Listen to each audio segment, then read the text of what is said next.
Bismillahirrahmanirrahim. Assalamualaikum warahmatullahi wabarakatuh. Hamdan wa syukranillah. Amma ba'du. Assalatu wassalamu ala asyrafil anbiya wal mursalin wa ala alihi wa sahbihi ajma'in. Asyhadu an la ilaha illallah wa asyhadu anna Muhammadan abduhu wa rasuluh. La nabiyya wa la rasula ba'dah. Amma ba'du. Jamaah salat Isya yang kami cintai karena Allah Subhanahu wa taala. Pertama-tama marilah kita panjatkan puja dan puji syukur kita kepada Allah Subhanahu wa taala, yang mana pada kesempatan kali ini Allah Subhanahu wa taala masih memberikan taufik serta hidayahnya kepada kita, sehingga kita masih mampu melangkahkan kaki kita untuk menunaikan suatu kewajiban, yaitu sholat Isya secara berjamaah. Salawat beserta salam semoga tetap tercurahkan kepada baginda kita Nabiullah Muhammad sallallahu alaihi wasallam, yang mana Nabi Muhammad sallallahu alaihi wasallam merupakan suri tauladan atau role model bagi seorang muslim, yang mana tidak ada model yang lebih baik daripada Nabi Muhammad sallallahu alaihi wasallam. Jamaah salat Isya rahimani wa rahimakumullah taala. Insyaallah pada malam ini kami akan menyampaikan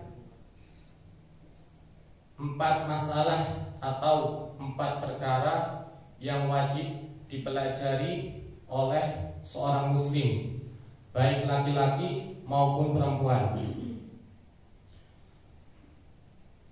Ini kami nukil dari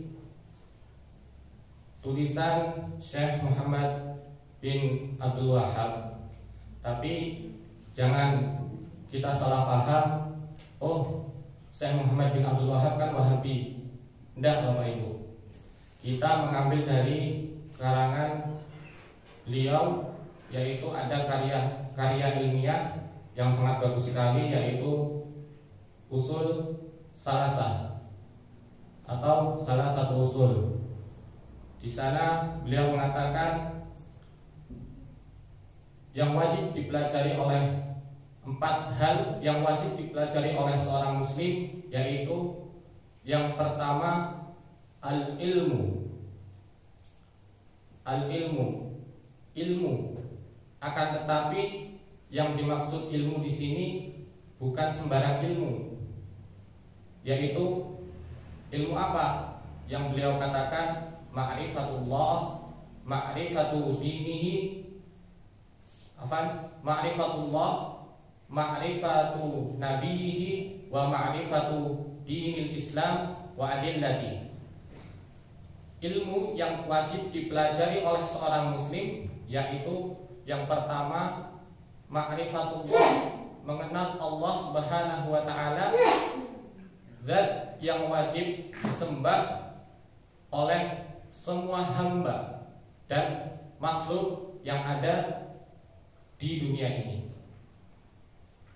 Yang kedua yaitu ma'rifatu nabiyhi, mengenal Nabiullah, nabi-nabinya, para rasul yang diutusnya, mulai dari Adam sampai Nabi Muhammad.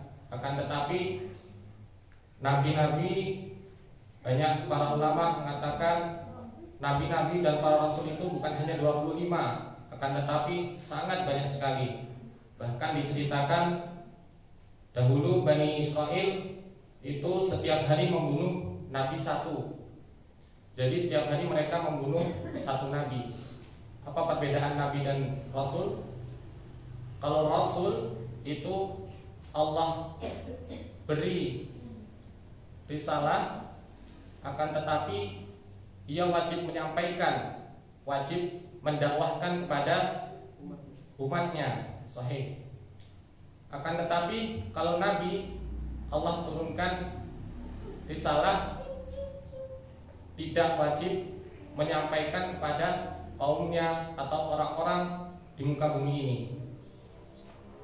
Kemudian yang ketiga yaitu ma'rifatu dinil Islam wa adillati, yaitu mengenal agama Islam dan dalil-dalilnya,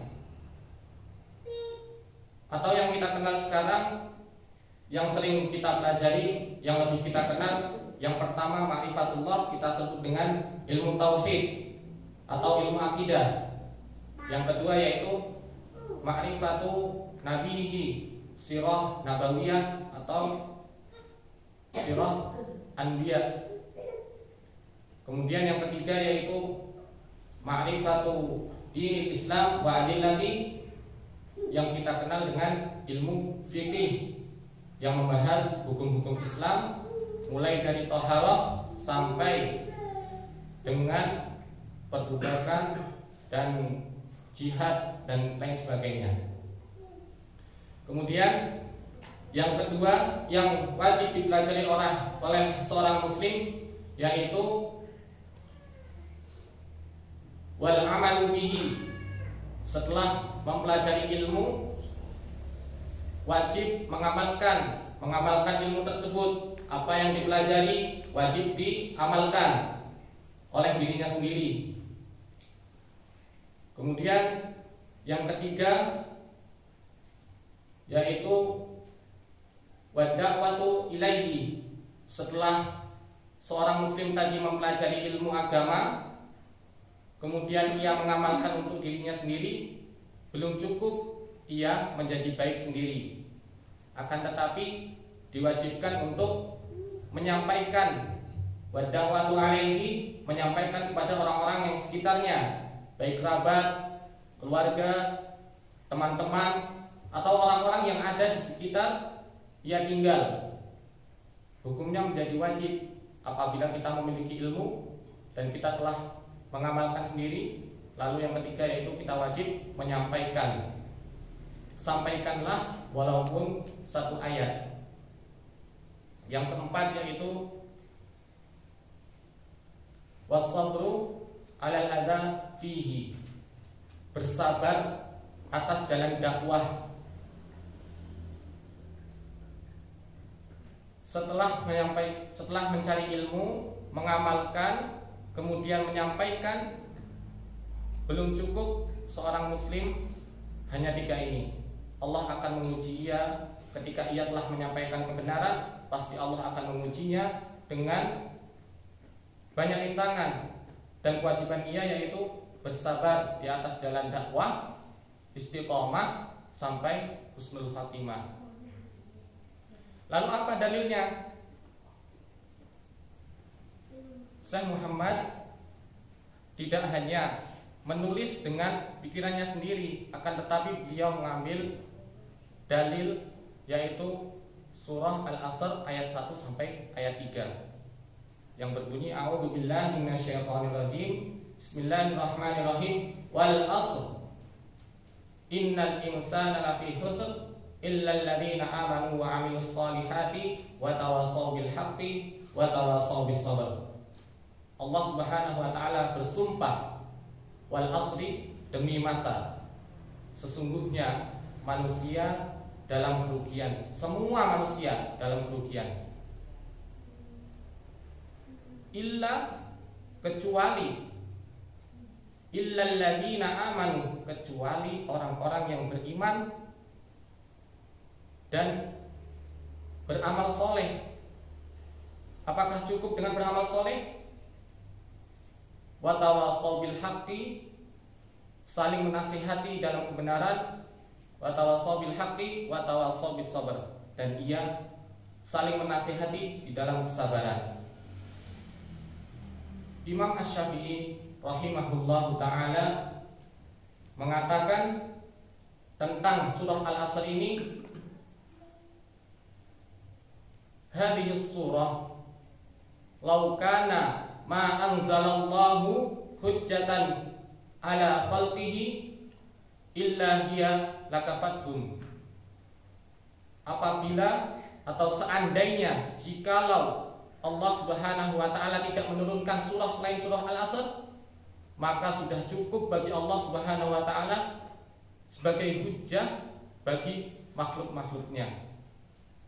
Surah Al-Asr sudah cukup menjadi hujjah Allah Subhanahu wa taala untuk para hambanya, untuk semua ciptaannya, baik manusia, jin, dan yang ada di alam ini. Kemudian Bapak Ibu rahimani wa rahimakumullah, Imam Al-Bukhari rahimahullah ta'ala menulis kitab Sahih Al-Bukhari.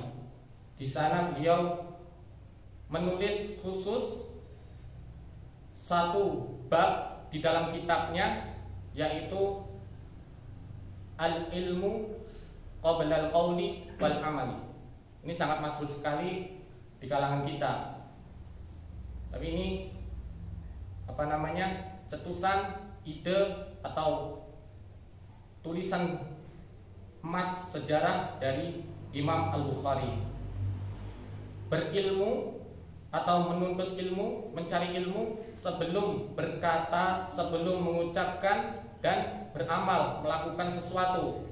Kenapa harus berilmu? Karena orang yang berilmu, ia akan tahu mana hak, mana batil, mana yang haram, mana yang halal, mana yang subhat, mana yang mubah.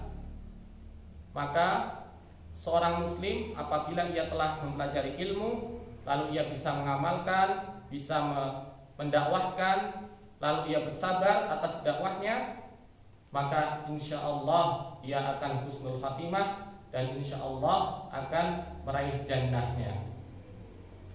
Jamaah salat Isya rahimani wa rahimakumullah ta'ala.